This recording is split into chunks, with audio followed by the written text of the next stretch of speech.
או, הנה. טוב, אז היום אני אספר לך על הטרנסקסואל הראשון בישראל.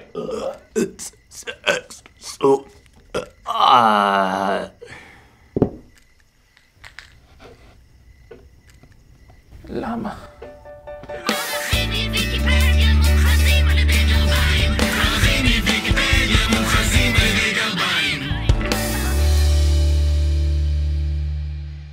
אז היום אני אספר לך על רינה נתן, שהיא הייתה הטרנסקסואלית הראשונה בישראל. עכשיו זה חודש הגאווה, אז ככה חיפשתי משהו על הומואים. כן, הומואים, נכון. ומצאתי סיפור שהוא לא פשוט, הוא לא פשוט. הוא אפילו קשה קצת. כן, לא ביקשת הומואים, פשוט... טוב, בוא נתחיל את התראה. רינה נתן נולדה כזכר בשם גרשון נתן בגרמניה בשנת 1923. ועיקר שמו בגרמניה?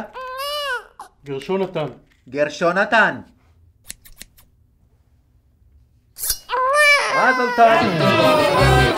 כבר מילדותה נהגה ללבוש בגדי נשים, ובבגרותה הגדירה את עצמה כאישה לכל דבר. לבלבו אגס וגם תפוח. בשנת 1946 עלתה לארץ והחלה לעבוד בקיבוץ. על אף שביצעה את עבודתה היטב, אופן הליכותיה הנשיות הקשה עליה להשתלב.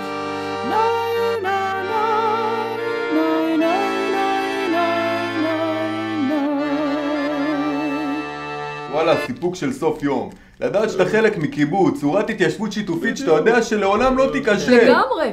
בדיוק בגלל זה הגעתי מגרמניה, בשביל... מה? מה זה? רינה החליטה לנטוש את הרעיון הקיבוצי ועברה לעיר הגדולה גדרה. גדרה! במהלך מלחמת העצמאות רינה שירתה כחובשת. חובש! איפה נפצעת? וגם משם היא שוחררה עקב חוסר התאמה. מה זה? בשנת 1953 רינה עלתה לכותרות לאחר שהוכתה ונעצרה. למה? משום שלבשה בגדי אישה בחוף הים בתל אביב. זקנה, איזה בוקס חטפה. מה קרה? מה זה? מי הרביץ לו? מה מתרחש? על מה המהומה? הגבר מתלבש בבגדי אישה. גבר אישה! אני לא גבר אישה, אני אישה. אני אישה בנפשי וברגשותיי. רק בשל טעות פיזיולוגית נולדתי גבר. את זה תספרי בתחנה. רינה הבינה שהיא צריכה לצאת למאבק כדי לקבל אישור לבצע ניתוח לשינוי מין. אישור שניתן באותה תקופה רק למקרים חריגים. ולכן ניסתה לטעון שיש לה שני עברי מין. גם בולבול וגם פוט.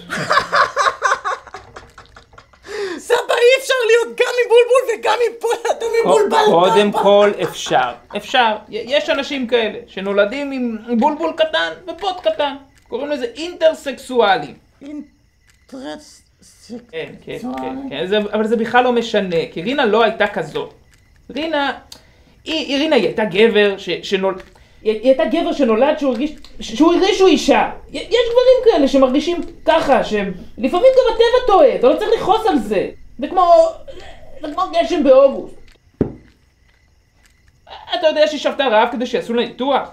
שהיא התחילה לפגוע בעצמה? סבא זה בן, אל תגיד לו אי, אתה מבולבל וזקן סבא. חשוך! אתה נכד חשוך! בדיוק בגלל אנשים כמוך רינה המשיכה לפגוע בעצמה. בהמשך היא כבר כמעט קיבלה אישור לניתוח. חייבים להתגבר על כל עניין הברברת. ועדת רופאים מטעם משרד הבריאות כבר המליצה להיענות לבקשתה ולאפשר לה לעבור את הניתוח מטעמים של היגיינה רוחנית. החוק מאפשר לנתח רק במקרה שיש גם בולבול וגם פוט. כן, אני יודע. אבל אין לו. רגע, אתה אומר שמבחינת היגיינה רוחנית אתה מרגיש אישה? ייצרו הכל! היועץ המשפטי לממשלה, חיים כהן, דחה את ההמלצה בנימוק שסירוס מנוגד לחוק האוסר גרימת נזק גופני. זה לא חוקי, זה גבר. ואם הוא קצת מבולבל אנחנו נעזור לו להבין שהוא גבר. רינה נתן הומצאה בניגוד לרצונה לקבל זריקות טסטוסטרון. די, לא, אל תעשו את זה,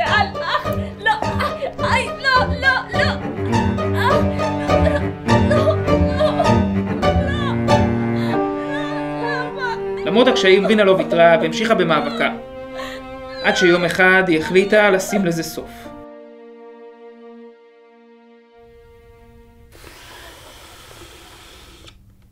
ב-25 במאי 1956. הגיע נתן לבית החולים אסף הרופא, מדממת ומתפתלת מכאבים. זאת לאחר שחתכה את איבר מינה בעצמה. פעם לא יועיל כבר שום דבר. אתם מחויבים תהיו לנתחני וליטול את האיברים המיותרים. ולהפכני לאישה.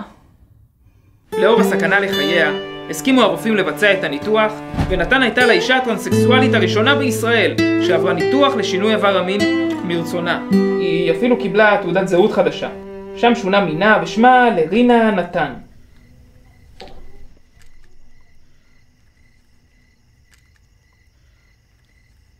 סבא, אני חושב שהסיפורים שלך לא מתאימים לילדים. אולי לא מתאימים לאף אחד במדינה הזאת.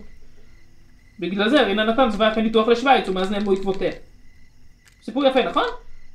יופי, לילה טוב.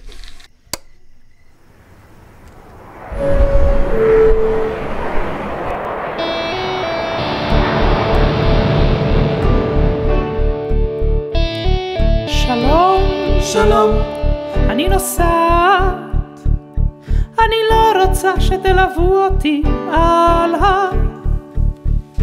לא שיש לי אשליות בקשר לציריך, ציריך לא מחכה לי, גם שם אהיה לבד.